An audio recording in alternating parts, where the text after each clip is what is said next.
Amara sudah terbiasa hidup mandiri. Kedua orang tuanya meninggal dalam kecelakaan. Saat itu ia baru berusia remaja, tanpa orang tua, tanpa saudara. Kemudian ia tinggal dengan pamannya. Karena masih di bawah umur, meski orang tuanya meninggalkan warisan yang banyak, namun pengelolaannya jatuh pada pamannya sebagai walinya. Namun karena perlakuan tantenya yang buruk, Amara memilih tinggal sendiri. Pamannya hanya memberikan uang dari hasil perusahaan yang dijalankannya. Meskipun tantenya kurang baik, namun ia tahu bahwa pamannya sangat menyayanginya. Ia juga tidak ingin menjadi penyebab ketidaktentraman dalam keluarga pamannya. Amara sangat menyukai biliar. Saat sedang stres, ia akan menghabiskan waktu untuk bermain biliar. Setelah lulus SMA, ia hanya sibuk bermain dengan teman-temannya sampai suatu hari setelah usianya di atas 20 dan dikatakan dewasa, ia membeli sebuah bar yang di dalamnya ada arena biliarnya. Meski uang yang diberikan pamannya sangat banyak, tapi Amara sama sekali tidak berminat untuk kuliah. Namun akhir-akhir ini, ia bahkan lupa akan kecintaannya pada biliar. Ia pun datang ke bar hanya seminggu sekali untuk sekedar mengecek sekilas. Teman-teman dan pegawainya sampai heran dengan perubahan drastis Amara. Kini Amara lebih menikmati bermain dengan Yura. Dia bahkan tidak ingat kalau ia suka dengan anak-anak. Tapi baginya Yura sangat menggemaskan. Rambut ikannya yang cantik saat diterpa angin, bergoyang-goyang memancarkan kepolosan. Tapi yang paling penting, ia akhirnya bertemu lagi dengan perempuan yang sudah membuatnya berdebar beberapa tahun lalu. Perempuan itu tidak berubah sama sekali, pikirnya. Menggendong anak membuatnya makin cantik, anggun, dan berwibawa. Apa ini yang namanya cinta, pikirnya. Karena seumur hidupnya, rasanya ia tidak pernah jatuh cinta. Bahkan cinta monyet, seperti yang sering diceritakan teman-teman SMA-nya dulu, sampai ia bertemu Maya. Namun getaran itu datang seperti angin, berhembus lalu menghilang. Dan kini saat mereka akhirnya bertemu lagi, ternyata getaran itu masih ada. Saat bermain dengan Yura, ia selalu mencuri-curi pandang pada Amara. Apalagi saat ia tahu, ternyata Maya hanya tinggal berdua dengan Yura. Suatu hari, saking asiknya ia bermain dengan Yura, mereka sampai ketiduran di lantai. Saat ia membuka mata, hal pertama yang dilihatnya adalah wajah Maya yang sedari tadi memandangi mereka tidur. Merasa malu ia tersenyum. "Maaf, aku sampai ketiduran." "Gak apa-apa, makasih ya." Yura kelihatannya senang sekali setiap kamu datang dan mengajaknya bermain, jawab Maya. "Mau kopi?" tambahnya lagi. Meninggalkan Yura tidur, mereka berdua minum kopi dan ngobrol di balkon. Amara senang sekali memperhatikan Maya bicara. Kecerdasannya membuat Maya terlihat sangat seksi. Tanpa sadar, tatapan Amara terlihat menggoda di mata Maya. Hal itu membuat wajahnya memerah berkali-kali. Dan saat beberapa kali tangan mereka tidak sengaja bersentuhan, mereka semakin salah tingkah. "Ngomong-ngomong, kamu emangnya gak kerja, Am?" "Gak apa-apa nih kalau kamu sering main sama Yura."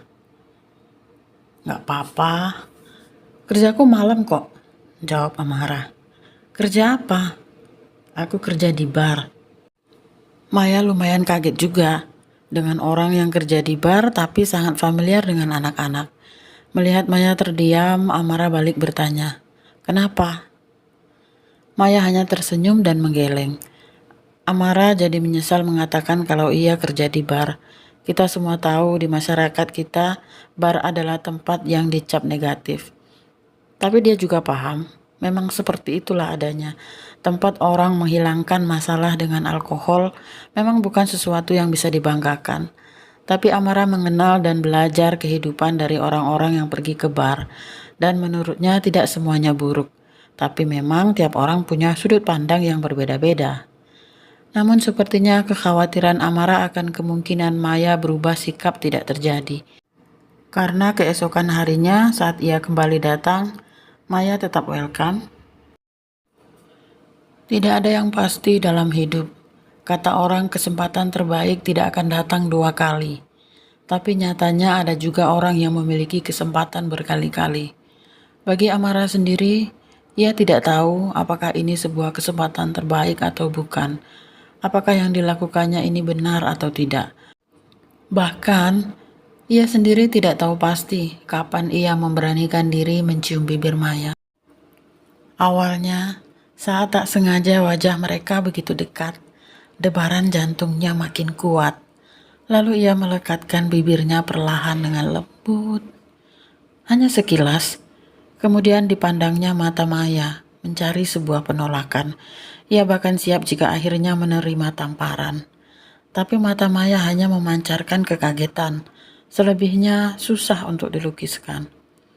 Maka Amara mengambil kesempatan itu untuk kembali melekatkan bibirnya lebih dalam lagi. Bukan sekedar menempel seperti tadi. Ia mengecupnya beberapa kali. Tapi entah pada kecupan keberapa, ia merasakan bahwa Maya membalas ciumannya. Sesaat ciuman mereka seperti menghentikan waktu, membangkitkan seluruh inderanya. Sejak saat itu, hubungan mereka semakin dekat. Tidak seperti orang pada umumnya yang menyatakan cinta atau menetapkan tanggal jadian, memberi label hubungan, bahwa mereka sekarang berpacaran. Mereka sama sekali tidak pernah membahas itu. Yang mereka tahu saat ini mereka saling menyayangi, saling peduli, saling berbagi. Maya merasa kembali hidup. Jika selama ini hidupnya hanya tentang membesarkan Yura, tapi kini Maya punya keinginan untuk bahagia demi dirinya sendiri. Ia kembali merasakan getaran itu lagi, sensasi sentuhan lagi, merasakan gairah yang selama ini lama punah. Keinginan bercinta yang telah mati bersama Yura, kini hidup lagi bahkan lebih membara. Cara Amara menyentuhnya benar-benar membuatnya gila.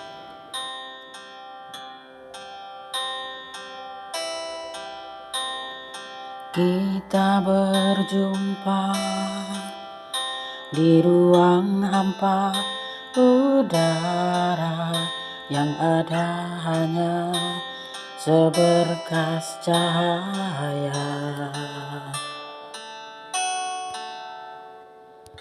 Kita meramu rindu yang mulai membatu menjadi baru dan tak lagi semu. Berbagi rasa, entah apakah namanya. Berbagi kata, entah apakah rasanya. Inikah cinta atau hanya rasa yang tak punya nama dan akan menghilang?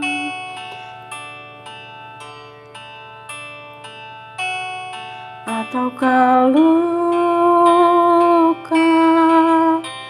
yang masih terbuka? Kau tawarkan cara, bagaimana jika kita jelajah asa?